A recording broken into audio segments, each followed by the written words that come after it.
Bonjour et bienvenue dans cette première vidéo du cours d'optique de terminale où nous allons traiter la question comment dévier la lumière. Dans cette première partie, nous allons nous intéresser au vocabulaire de l'optique et à la schématisation. Nous avons vu précédemment que la lumière se déplaçait en ligne droite dans un milieu homogène. Ce ne sera plus vrai quand la lumière va rencontrer un second milieu. En fonction de la nature de ce milieu, plusieurs phénomènes vont pouvoir se produire.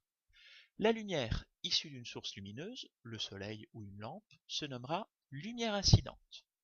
Lorsqu'elle va rencontrer la surface de séparation entre deux milieux, trois phénomènes vont pouvoir se produire.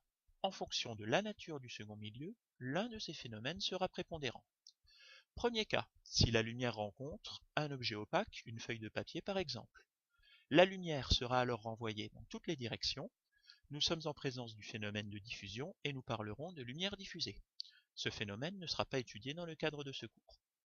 Deuxième cas, si la lumière rencontre une surface polie, par exemple un miroir. La lumière sera alors envoyée dans une direction privilégiée. Nous sommes en présence du phénomène de réflexion et nous parlerons de lumière réfléchie. Troisième cas, si la lumière rencontre une surface transparente, par exemple une vitre. La lumière va alors pénétrer dans ce second milieu.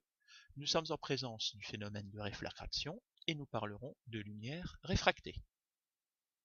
Comment schématiser ces différents phénomènes? Dans un schéma, nous allons isoler plusieurs rayons. Premier rayon, le rayon issu de la source lumineuse que nous nommerons rayon incident.